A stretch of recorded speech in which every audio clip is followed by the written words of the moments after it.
Davey, thank you so much for being here today. Super excited to talk to you and learn more about how you use DesignOps and design systems, both at Meta and previously at Disney. So I'm going to go ahead and let you take it away here now, and then I'll be back on stage after you're done presenting. So take All it away. right. So let me share my screen and get this thing going. Cool. I'll see you in a bit. All right, seems good. Boom. I jumped ahead, spoiled it a little bit. Yeah, so I'm Davey. I am a product design lead, focused specifically on our business design systems here at Meta. June asked me to tell you a little bit about myself. So two things that are very top of mind for myself is I love to not only drink coffee, but I roast coffee on my own. So every day, much like I have here, I like to make myself a nice cup of coffee before I get my day started. And I am a father of two toddlers. This one is a future Mandalorian. As Nico had mentioned, I have a podcast with one of my best friends, PJ Nori, a design manager at Pinterest, and aptly named Design System Office Hours. And we very much treat it like an office hours session where we find a topic and we really just go deep and get into the 1,000 foot level and below on each thing. And it's been a pleasure to uh, meet all of the folks that have been listening, but then also share it out and get feedback from the community. So yeah, feel free to follow us and like and subscribe. So my previous experiences and how I've originally got involved with Zeppelin was from working at Disney Streaming, and that was working on primarily two applications, Disney Plus and Hulu. And back there, it was supporting around, I would say, 50-ish product designers. So I would call that like a medium size team. It was orged under DesignOps, so that's I think really what really got me plugged in love with utilizing DesignOps, and I really attribute that to my mentor Bailey, who was our director there, and now head of DesignOps at Twitch. We had at the end of the day, we were supporting three brands. Star Plus was another one of our brands, which was the Latin American version of Disney Plus, and it was what I would say is the orange Disney Plus there. And the three brands was supported by three unique systems and linked via design tokens. I would say the biggest benefit of being on this team, I was the first design person to be put under DesignOps. I was really able to contribute and create an end-to-end engagement process on how designers would work with not only design systems, but deliver to engineering. And because of this being a medium-sized team, I was still able to facilitate more of an open office hours where people would be able to come in and see what others are doing, ask questions, and really build a community around the design systems. It's much more difficult now. So on the business side of things, I'm working under the monetization org. Last I counted, I have a rough number of hundreds of designers. I think there's probably somewhere between 450 product designers that we're supporting on a day-to-day basis. In our design support group, we have internal Facebook groups. I'm using quotations, and there's approximately 900 designers, engineers in that. One of the major problems that we have is while we do have a strong design ops culture and program management culture at Meta, there's no mandated method to work with design systems at Meta. So we have the luxury of having program management help us and build frameworks and processes to align with stakeholders and work with folks. But each design system team, whether it's our business design system or the Facebook design system, does stuff slightly differently. And I would say now there's no notion of open office hours. It's more appointment based. And we also have a notion on our team where we have design on call. So our design team is a team of, let's say, 9 product designers. And each week we rotate. So we go on call for approximately a week, and each person that's on call is in charge of answering all of the support questions in our internal Facebook group and working on iterations of things that we find that come up through the course of on call.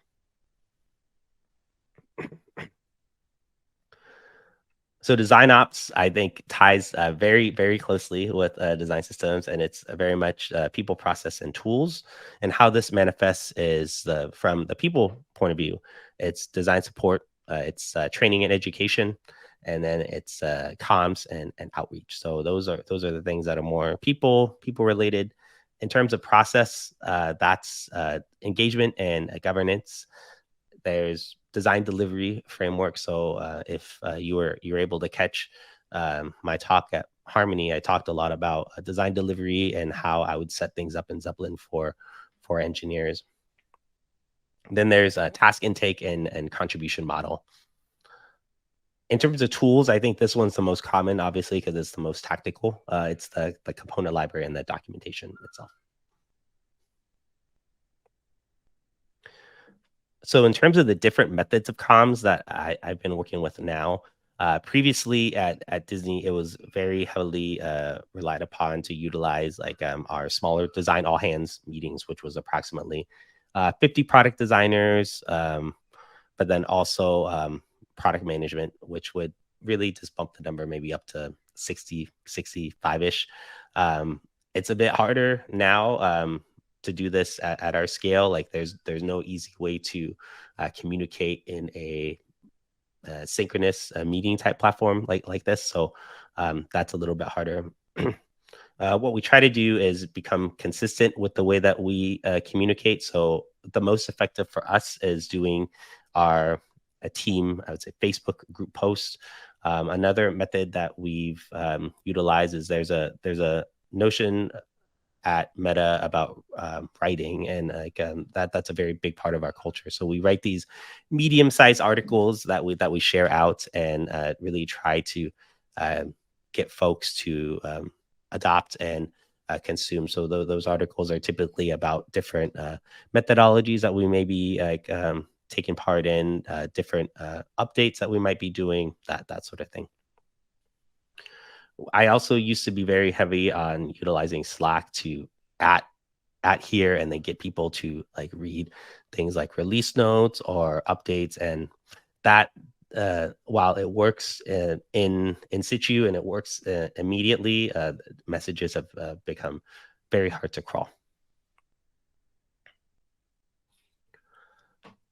So in terms of some of the big company design problems that we have, there's a ridiculously large support load. So it's hard to support designers one-to-one when the product count, I would say, is over a certain number. So 50, over 50, 40 to 50 becomes pretty difficult. I'd say designers are not getting the updates, and I phrase it that way because I believe product designers aren't receiving the latest updates and releases from the design system. So that might be a hesitancy for breaking changes. There is a hesitancy to do the update dialog in Figma on the bottom right. And design systems is not integrated directly into the product design process. So outside of a strict ironclad mandate to utilize us or else designers only sometimes start with the system. So as you get larger, there's a need to, I would say, develop this design system phone tree. And I know y'all hate phone trees and hate dialing into these automated systems, but they really do try to serve some purpose. So for us, it's trying to use some automation to schedule and intercept tasks. For us here, we have an internal bot that helps us intake design bugs, office hour requests, scheduling, even requests for contribution. And it also, we could extend this out to automation for scheduling and alerting people, for instance, when I'm out or when other people in my foundation's team is out, they would be alerted by this automated bot.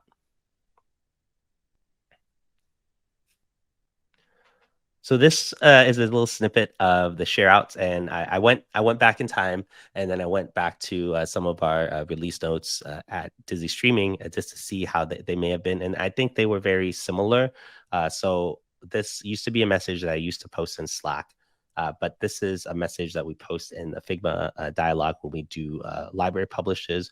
But I also make sure to write a post in our design system group that showcases this, and it usually introduces, usually includes an introduction, what's new, so what's new to us, new components, and a little bit of a description, and then what's next up. So people are really typically pretty excited about what might be in the pipeline, especially if they're working on a feature that may be utilizing something like this. And I would say a big hit and a big driver of better design systems is effective change management. So this, including like a change log, which we have inside our Figma library and our documentation, really helps tee up all the work and then communicate effectively when you're making like these sort of updates.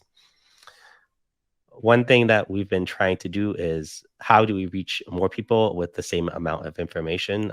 We've been trying to put this type of information in all different places. So even I think the best new addition that we have is the change log that is in our library, and being able to reference that and link it out to folks to view.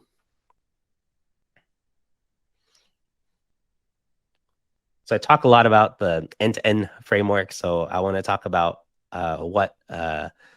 what I did to improve the process of how we worked with design systems and engineering at Disney, and then we'll have a little bit of a comparison of what it looks like now at Meta. So at Disney, I was able to get us ahead and get design system teams involved from the jump. So one thing that I always hear from these conversations here and these talks is people talking about getting designers or getting engineers involved early and often, which usually means that they're not getting them involved quite early enough. So really trying to get everyone in on the same page from the jump. And what we try to do is during this initiative kickoff, we try to really sit as a fly on the wall and really try to see how might we help designers work faster or more effectively. So we're taking notes on what things that they could be using in terms of components or design tokens, and really trying to see how we could help them speed up their workflow. So we create a ticket for us, and then we assist them with compiling bits and pieces for them to continue. And they then work and somewhat in a silo for a little bit with their own feature team, and then we're there with them iterating on components and helping them create flexible designs. At a later point, there's an official design system review, and at that point, because we're working so in tandem, it's pretty easy for us to continue to move the ball forward. And as they go through the fidelity of different team reviews, they get to engineering intake, which is a design delivery phase. And really then all the work is already done. And it's a lot of more so linting and prepping the artifacts for delivery. So it's a bit different now. The teams are much larger. There's really no way for us to see amongst 500 product designers what is done on the ground. So we're not typically invited in the very beginning in the kickoff. So I would say in the off chance that we're invited to a workshop or a sprint in the very beginning, that is a very good case. And I think we'd be able to influence and provide a lot of impact there. There's a big fuzzy area which takes anywhere from, let's say, a month to 3 to 4 months, where they're working amongst themselves, the product designers, and tuning the work.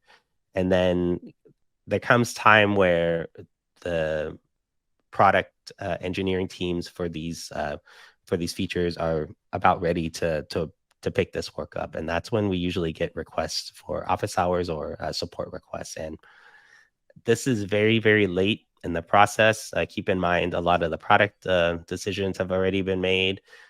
APIs have been already created, and we really they're tapping us for acceptance. And it's right prior to the design or engineering intake process, which we have. That's more of a cross-functional process, and it's really hard to provide effective feedback and make sure that we're governing the design system in the proper way at this point. So a little bit about the training. Meta has a thing called Design Camp. So every designer, whether they are a product designer, researcher, or content designer, whenever you start, there's a 3-day training that you partake with some of these courses. So this is an example of like the course load. On the first day, it's getting started with Figma inside Meta, and then how you work with different disciplines. And as you evolve through these trainings, on Wednesday, there's an introduction to Facebook design systems. But then the next day, on Thursday, there's an introduction to my design system, the business design system. So there's, I think at our scale, there's many different methods that DesignOps has provided us to disseminate the information. And what is the best way to scale this training beyond this? So whether it's bi-monthly trainings, we've leaned very heavily on self-guided trainings. That's going to be something that's going to be rolled out. And yeah, that's more of a take on also evolving like asynchronous design courses to help understand how best are we utilizing our tooling here at Meta. I think the best thing about design systems is that it's in the middle. We all love these Venn diagrams, right? So there's product design and engineering. DesignOps is there helping facilitate all of this, but we are directly in the center. And design system designers are, I would say, the closest in terms of design discipline to be working with engineers. So we're the closest to code delivery, and we should be the best at working cross-functionally. And any design system lead, manager, anyone that's interested in design systems, I think there's a great need and a great, I think, excitement about picking up and improving processes and how to work with design systems and how you could get more out of it. So utilizing things like change management, release management, end-to-end design processes, design delivery processes. I think you could definitely influence that across a larger swath of designers. So I would say one really good mechanism, I know there's a word like that we utilize, like advocacy. So it's finding your pair. So like if you're Rocky, finding your Apollo Creed, and finding designers that are comfortable asking how to utilize the system properly. So if there's any designers or engineers that you see that their interest is piqued and they're asking questions, like try to see if they could come in and pull them in with you, not pull them into the deep end necessarily yet, but see how you could utilize the partnership to get more information on how to improve the ways that you're working.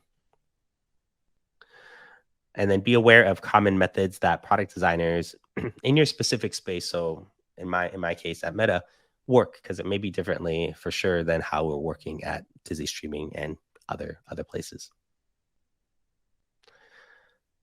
So just a few sort of thoughts to leave y'all with in terms of my presentation is I really love the idea of just let's take a look together. So if you had an issue with documentation, you can't find something, or you needed some help with a specific component in Figma, let's just go into office hours and let's take a look and live design in public sort of thing. This was something that I wish I knew a little sooner, obviously, but ensure that the design systems practice isn't just a design only effort. Really try to get the engineering adoption and partnership as soon as you can, even if it's a part-time thing. Don't come in and build shit the team doesn't need. So while you may think that the team may need all these advanced features, for instance, from Figma with prototyping and variables and all this sort of stuff, maybe the team isn't necessarily ready to adopt that yet. So really try to understand what is the level of fidelity you should be building out your system. Thank you. I just recently found out. So if you Google Davy Fung, I should be popping up there. But you could also visit my link tree for all of these fun links. Stop sharing, and then let's get June back.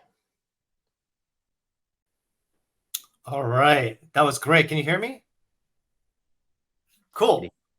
Well, Davey, thanks so much for sharing your methodology on how you use DesignOps to kind of supercharge your design systems team, both at Disney and at Meta. And I have some pretty curated questions I'm going to ask you in chat, and then I'll hand it over to you, Davey, so you could take control of the Q&A, so you could pick and choose which questions you want to answer. Does that sound okay? Cool. So let's start off with design systems. So you mentioned before that there's a design system for each product at Meta, and Meta has, Facebook, Instagram, WhatsApp, Threads. So how do new teams, such as the Threads team, build foundational aspects of their design system? Like, how does that all work in such a huge company? Yeah, so we have Facebook design system, which I mentioned. Then all of the standalone applications have some sort of independent design system, whether it's Instagram, Messenger. I don't know about Threads. I haven't dug into that yet. But there is a cross Meta design system, and a lot of those folks have been speaking recently about some of the token adoption that they're looking to do. So their job is to unify all of the independent design systems from a token layer, from a component API layer. They're going to try to go as deep as they can. Got it. So is there kind of like a base design system that all the other design systems kind of build on top of? Is that kind of how it works? Yeah, they're the closest to that. So the idea would be that in the future, if we wanted to adopt a common color token structure, for instance, then we would be able to pull from there and then take all of their taxonomy and then update with our values. I think the one thing that's going to be a little tricky, and I know obviously people might say, oh, why didn't you start with this from the jump? But it's extremely difficult, I think, especially from our size, because companies come in at different phases. So some companies we may create, on our own, like obviously Facebook, Threads, but other companies have been acquired, like Instagram, WhatsApp, that sort of thing. So it's really about trying to understand, I think for this team, what are bits and pieces a la carte that you could take to adopt, that you could take with you. So maybe you take the color taxonomy, or maybe you take the component API taxonomy and naming structure and that sort of thing. But I think they're really going to try to be building something flexible that teams could be utilizing bits and pieces at their discretion. Got it. Okay, cool. Well, thanks for sharing that. I'm just curious, how many designers are there at Meta? If you were to guess. Oh, in total, there's I don't know. I can't really pinpoint this. So I was trying to find out just how many were in our org, and I had to go and sort of do the Disneyland ride counter thing and then count. There must be thousands of product designers, and usually the product designers are also grouped with content designers, which are a big help for documentation. And then we also have researchers and motion designers in that as well. So it's a pretty wide gamut of design disciplines. Illustrators also, visual systems designers. Got it. Yeah, that makes sense. Then you siloed off each of the products with this design system, and then that team kind of works within that system to kind of push out better features faster and all that kind of stuff. So thanks for sharing that, Davey. How about we go into the second question, which is the concept of design delivery, and you went over that a little bit during your talk, but I'm just curious, what does that mean to you? What does design delivery mean? Yeah, at first, I think when we were, especially when we were using Zeppelin, like at Disney Streaming, it was very much like the artifacts themselves. So at first, to me, it meant the design delivery meant whatever the artifacts were that engineers were consuming. So I think that that's expanded a little bit about um, more so covering how we speak about the documentation. So right now, it might be how might we communicate specs, or how might we abstract and deliver components? How might we work with engineers better to get them the things that they need faster? So I think it's evolved for me beyond just the artifacts themselves, but then also how we manage changes, like deliver things incrementally, that sort of thing. Got it. And I'm just curious, was there any like business value of using design delivery over at Disney streaming? Yeah, I think the main thing was I think the big thing for us from the design system team point of view, and then we've had really good feedback about this from engineering also, is like the versioning aspect of things. We utilize Zeppelin, like, and I think the best I heard this metaphor a few years ago in one of the talks was that the versioning allowed us to put a stamp on it and say this was the thing that is the source of truth for this point in time, and understanding that obviously designs evolve, code evolves, but we need to be sure to lock down what engineers are working on at this specific point in time. So that metaphor was I'm gonna put this set of screens and these components on the shelf, and then I'm gonna allow the engineers to then pull from the shelf and understand that this is the thing that I'm supposed to be building for at this given point in time. So that thing really resonated with me. Yeah, that definitely makes sense. I've been hearing that from a lot of folks too, where you could use that commit message to your point to put a timestamp on that exact thing that needs to be built, and then the engineers will know, all right, this is ready to go, and they can start building. I don't need to bug Davy, and then like the final product is aligned to your design. So thanks for sharing that, Davy. How about we go to the third question now? And you mentioned like comms and shareouts for how you guys kind of talk and communicate with each other. I'm just curious, like, how does that work for international teams? Because I'm assuming for a team as big as Meta, there might be people and folks from different time zones or even different countries. How do you kind of bridge all those people together? Yeah, there's some different, like, I think automated tricks and methods that have been working. So the our team specifically works across. We have designers in California. We have them in New York, but then we also have a major hub in London. So we have a design lead in London, and the hardest part is that there's only 1 to 2 hours of overlap during the day. So what we try to do is uh, I think if we were to get someone in Singapore, I think we'd have the 24-hour design system cycle, which would be the dream. Someone's going to be working on things constantly. But what we try to do is do a lot of our design thinking and our collaboration in that first hour of the day, and we try to meet once a week or so, and then we do our uh, I would say our discovery and like our design task. And at the end of the day, we leave some notes and some breadcrumbs onto like what we might need feedback to. And then the designer in London would be able to pick that up and then resolve the comments and so on and so forth.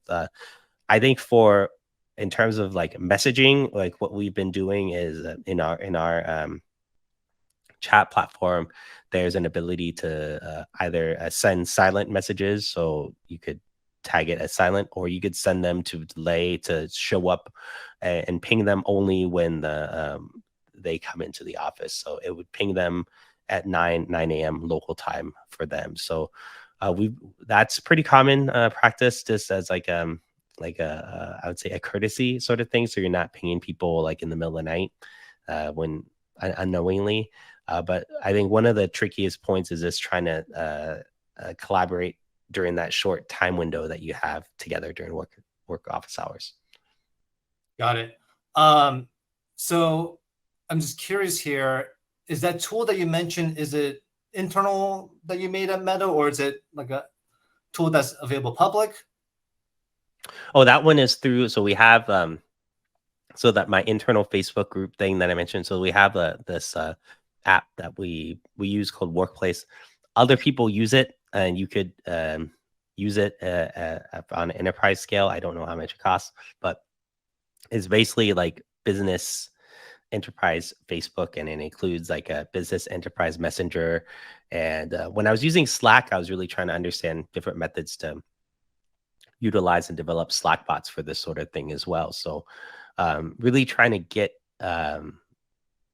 tools and bots to deliver messages in the right times, I think is very important. Got it. Well, speaking of bots, let's transition to the fourth question I have is, you're talking about bots for the design system phone tree that you showed off there. Like what are the type of bots that you like to use there?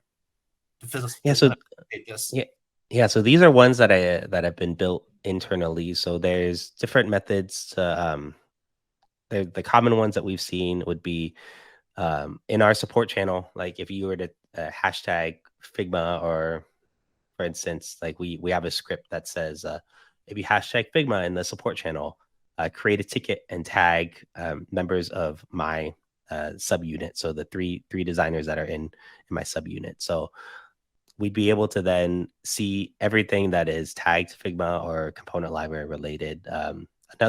Another ones that we've used is, I think it's really trying to just the thing that has helped the most is trying to just intercept tasks and then or intercept requests and create them into official tickets. So via the support channel, or via if there's a method that we can, like if you DM me, for instance, and you had a question, I'd be able to use a script or a bot to then say, file a task. And then it would take this specific message and then file a task for me to come back to. So really trying to automate that sort of thing. So it's not just you're getting all these different requests from all different places, whether it's like chat or it's like someone like walking by me in the office in the odd event that I'm in person in the office, trying to really pull together things from disparate places. Okay. So it sounds like the bots are helping you facilitate all the bombarded messages and the pings, and it makes you more productive, right? That's right. I just want to double click into that point because that's pretty interesting with the talks of AI and bots right now, and top of people's minds here. How does a bot even get created at Meta? Like is there a certain business case and then you kind of vote on it, or is it like on the masses? Like how does that even get started and created? Yeah, so there's like a framework that's, I think, very similar. So if you've used like Automator in Figma, or if you just use like if this and that, I think that if this then that might be like a good metaphor for this. So there's a method, a framework that someone many moons ago had created before I'd started, where you could create different conditionals, and then if those conditionals are met, then it does this. So we would just then we create them on like a personal basis, but then there's also like there's a repository of these things. So then for instance, I was just curious, like let's see what types of Figma bots and automations have been done. So I typed it in, and then there's things like if someone leaves a comment on your file, ping me, DM me, and send me a message. Or I've seen bots serve out like NPS surveys like in chat. Like I think that's a very effective mechanism as well. Really trying to think about just lightweight ways to save time. Yeah, that's really cool. It sounds like Meta is empowering you folks to create your own tools for the needs that you need, and then you could put it into that repository so other people could kind of look into it and see if they could utilize that as well. So that's really cool. Thanks for sharing that. How about we move into messages? I think that's a good segue. You talk about Slack messages, and you and I both know that Slack messages sometimes get lost in the ether. Do you recommend any other tools aside from Slack? I'm assuming you have an internal tool, or I'm just curious what your thoughts on this. Oh yeah, so like if there's any sort of like there's such a disparate like amount of tools. Like I was just talking to a friend and they were using Yammer because they're using Microsoft tools, and I haven't heard that name in over 10 years, so I wasn't sure. But I remember back in the day, like I just thought about the idea of like Basecamp, for instance. So for anyone that was working in startups in the aughts, like Basecamp was big. And when I came to Meta, I would say the workplace, which is the internal Facebook, is similar to that. So I think if there's any sort of place where you could develop like groups and disseminate information there, then you could get people to. I think the metaphor is really good because you could say you could have your own internal Facebook group, for instance, and then you'd be able to pull people in and like have people subscribe to that, and then you could post updates and hit a bunch of people.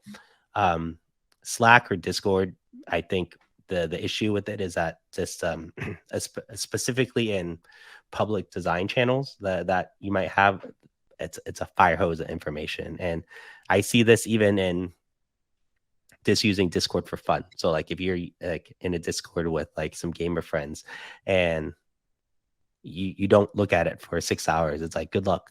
Like you're not gonna find shit in there, right? And like the search is like so, and it's very hard to really find your way. So if I don't think that there's an issue with the messaging tools, there just needs to be an integration, whether it's Slack and Asana or Slack and Jira or Slack and Notion. Like there just needs a way to pull the information out.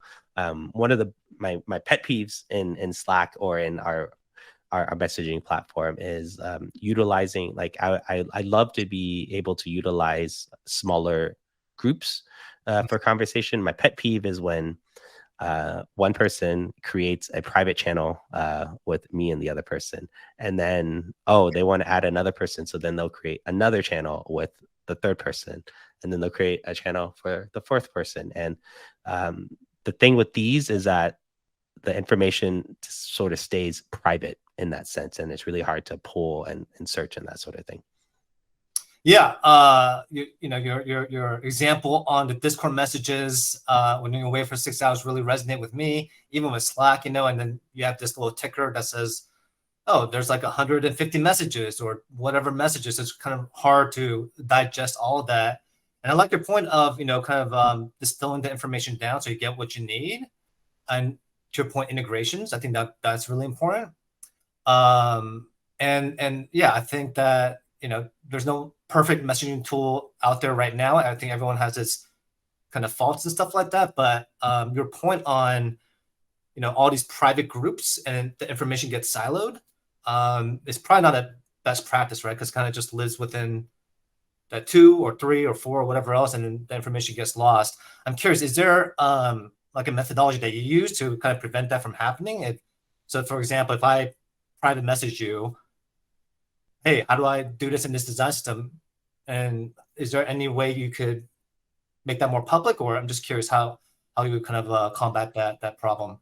Yeah, so this might sound kind of shitty, right? So when I'd started at Meta, I was just sort of like privy to the idea that just be wary about answering questions like on a one-to-one basis. So like if you get into the habit of answering questions one-on-one, it really opens the door for these people constantly hitting you up for things that are design system related that other designers on the team could answer. So it's not that we don't want to answer the questions. It's just like we're really trying to, as maintainers, protect and shield our time. So when we're on call, sure, I'll answer whatever comes in, but we really try to drive people to the official support group. So then anytime someone asks a question, whether it's design related or engineering related, we try to point them to the group, even if we're going to go and answer it like 5 minutes after they post. We try to get them, post it there, make sure that it's tagged the right way, like what platforms are using, what they need help on, links to relevant things, whether it's like diffs that need to be reviewed or Figma links. And then what happens is because we have the notion of design and engineering on call, those two people will get pinged immediately. And then if I know that that's something that's component library or DesignOps related, I'll go in and I'll answer. And then I'll say, oh, maybe you should talk to my partner here about this other thing. And I think that's the best method to get visibility on the issues. Because if they're just messaging people one to one, what if you don't answer? Like the Yeah. request just sort of dies right there, right? Yeah, definitely. That request dies and the information stays between you and the other person instead of, like you said, like a big support channel. So thanks for sharing that, Davey. How about we move into to the sixth question here is, I'm just curious about, what the best practice is to work with, engineering, because you mentioned before, if you talk about getting developers, engineers early on in your design system, it's not early enough that they're in it, So I'm just curious, like, how do you create that great engagement between designers and developers in something like a design system?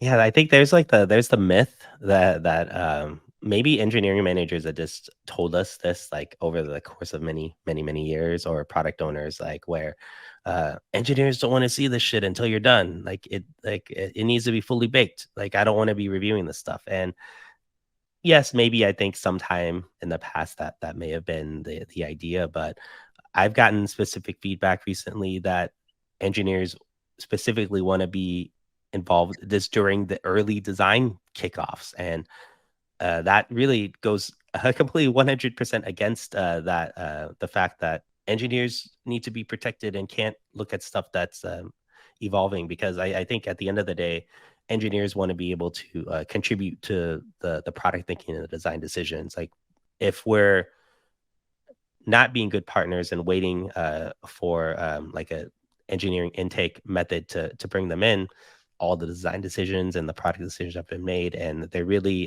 to them it probably sees like it's probably seen as just I'm working on this task. I'm an engineering service versus I'm a part of this team that is creating this product. Yeah, that makes sense. Bring the developers and engineers early on so they have skin in the game, so to say, right?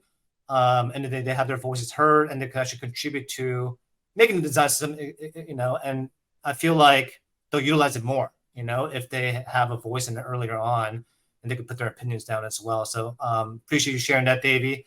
How about we move on to the seventh question here in terms of the Venn diagram that you shared? I noticed that, when you kind of create that circle between product designers, design ops, and engineering, it's all equal, So I'm just curious, is that really equal in terms of building and maintaining the design system, or is it little, skewed in one direction or another? Yeah, I don't think it's equal. I think that even for us, like we have on our business design system team, we do have engineering resources. Like we have engineers in our team, but even then, like we report up to different units. So that we have engineering reporting up to engineering managers, designers reporting up to design managers, and even though we support each other, the weight of the resourcing is gonna shift. So then engineers may be, let's say, at some cases 70% involved on this, but then they could also be doing like other product related features with other teams. So I think that's gonna fluctuate. Ideally, you would have equal team members. I think one of the most unique things that I found for our team is like we're nearly a 1-to-1 design to engineer ratio, which is extremely unique. It provides us a lot of flexibility and resourcing to work and get stuff out the door. But yeah, ideally it would be equal, but not always. Yeah, that makes sense. That's life in a nutshell, right? Nothing's completely equal, and sometimes you kind of have to pick up the other group there. In terms of your design ops team, I'm just curious, like, who's on the design ops teams? Is it mostly designers? Is it mostly developers? Is it PMs? Like, who's usually on that team? Yeah, that's all the design ops team at Meta is comprised primarily of all program managers. So folks that program management is a little bit of a weird term. I think that may be unfamiliar with some because there's like, I think for tech companies, there's a big notion of like technical program managers, which are more execution, delivery, engineering, delivery focused. Design program managers are inverse of that. So they're really trying to focus on the people in the process, right? The tooling part, they're focused on making sure they could negotiate and get us the right tooling. So they're doing that, but it's all program managers that are trying to develop processes for us to adopt. Thanks for sharing that, Davey. The eighth question, I think we have just a couple more here. This is concerning your podcast. I know you do that podcast with your good friend PJ. If people in the chat or just people who are listening to this later on, can they come onto your podcast and maybe you could take a look at their design system and give some feedback? Is that something that you do on your show? Not on the show. That's been typically like we talk about things like that come up like in the news. So like if I remember I don't remember which design system just released like motion videos. But whenever there's something that's topical that hits the design Twitter, like we typically talk about it at least for a little bit. We try to keep the conversations just for ourselves. We do have some guests that we brought on just to shed some light to our peers and our friends and such. I typically utilize, so I'm a mentor on ADP List, and I've typically been utilizing that time to provide feedback and talk to other peers in the community. Cool. And for those of us who don't know what ADP List is, can you give a brief kind of elevator pitch what that's all about? Yeah, ADP List is, I would say, one of the largest design engineering product mentorship programs. It's completely free, and there's thousands of they're primarily product designers that are on there, but there's engineers as well. I'm one of the few design system focused folks on there. And typically people are on there to do either coffee chats. I don't do portfolio reviews myself, but another member of my team, Darren, he's been doing portfolio reviews and interview prep for folks.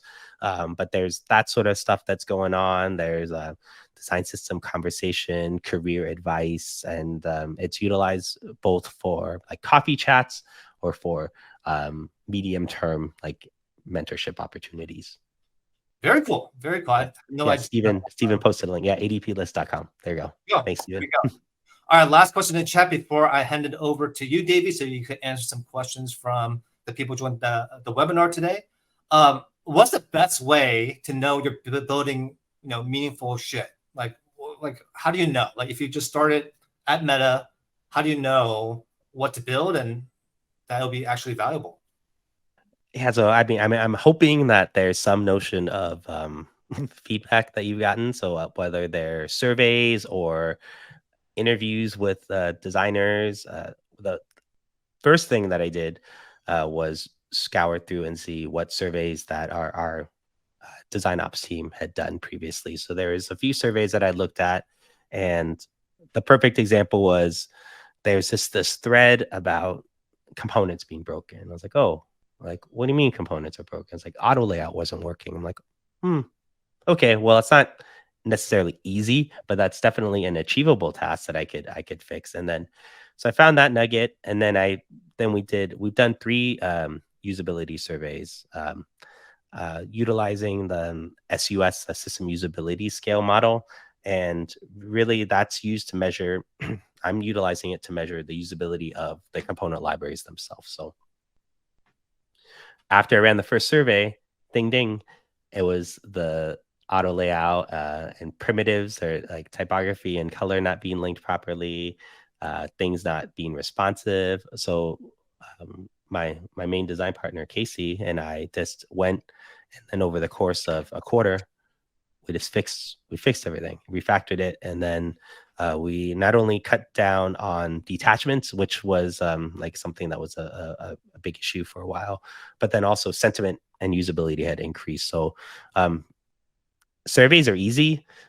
They're easy to administer. I think getting people to do them is a little bit tricky. So I've been utilizing just a very personal approach where I DM everybody that has been leaving support questions, and then kindly ask them to help out, give us some time. And that's just really trying to know the pulse and try to understand what the customer, in our case, primarily designers, are looking for. Yeah, that's great. It sounds like you start off with the problem, and then you get the surveys to validate the problem, and then you fix the thing that needs to be fixed, and that brings tremendous value to your team and the great organization. So thanks for sharing that, Davy. How about I hand it over to you now, Davy, and you could go ahead and look over the Q&A tab. There's a few questions here from, actually there's a lot of questions here from the people in the audience here. So feel free to take a few of these questions. Yeah, I'm gonna hit this hard one from Steven. So how do you document where all the components and designs live so that updates don't break a design? It seems impossible at a place like Meta. Super curious about the type of system thinking in such a large org. So the breaking changes is definitely a real thing. And it's, I think it causes a lot of anxiety for designers that want to take system updates. So the very detailed release notes, I think, help that. The problem with putting the release notes only in Figma is people don't like to read them there. They like to just say, this note is too long. I don't know if I should do it.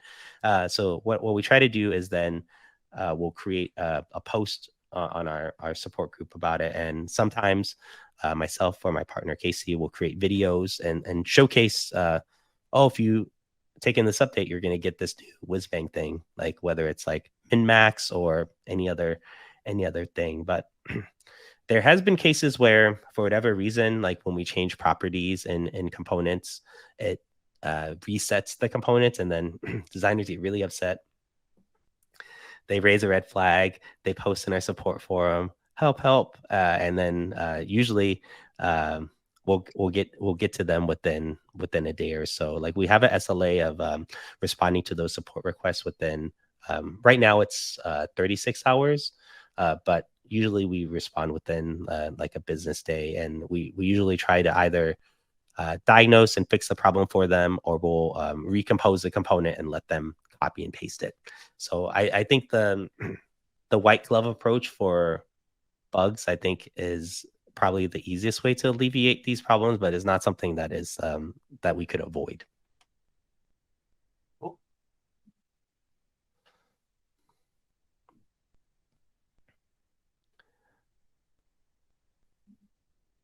So Kevin has a good one here. How do you manage rollout of a change to a component if not all dev teams can implement at the same time? So our team has a notion of versioning that isn't versioning the core component. So I think some folks version components via like a 1.0, a 1.1, 1.2, that sort of thing. There's a little bit of hesitancy to changing the core component. So what we've done is we'll put a we'll append the name and say this is an experimental component. So think about like maybe just saying .experimental, and this is a new version of the button that we're working on. We're rolling this out slowly. So like a big thing with us is like we're required to roll out any changes via incremental stages. So whether that's starting with 10%, 50%, and then 100% within Meta. And then the experimental component, use at your own risk. The documentation might be a little light, but this is the thing that we're going to try to evolve and make the new thing. So eventually the experimental component will be the core component, but we usually try to keep them separate. So then it's opt-in process to adopt this change to the component. Great question, Kevin.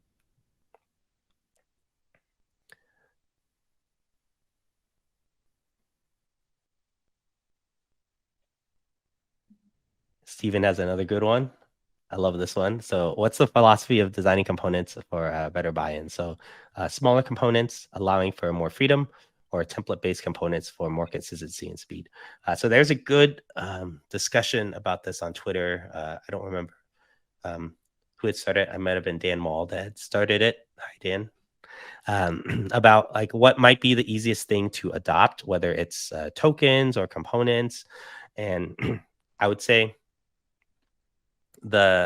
from my design system approach here at Meta, we went very heavy on subcomponents and like smaller, more, I would say, molecular components. So we dive very deep into not only supporting like tokens in terms of color, typography, elevation, that sort of thing, but we have a lot of smaller components like buttons, list cells, things that you use to make components, like larger components like tables and lists and that sort of thing. And We went in that granular level because we knew that designers and product teams are going to need infinite flexibility on different things, like how they might display things in a list item. So if we get a request and it seems like a suitable request, we'll create a subcomponent and a variant and get that built. With that being said, we don't have templates right now, and the thought of that was that there's too many different product teams that have differing types of templates. Now, what we're going to try to do is meet halfway and develop these. There's an interest right now on developing slot-based templates and trying to provide some point of view onto this might be what it looks like to have a dashboard with data viz. Like, what might a sample of this be? What might be a sample of a left-hand navigation with a flyout menu? What might be a home screen with cards? And really trying to utilize, like, now there is preferred instances in Figma, so you could do slot like ideas, but I think that's the best thing that we could do. Let's see, we got 2 minutes. A couple more minutes. It looks like Emma and Gus have some good questions up there.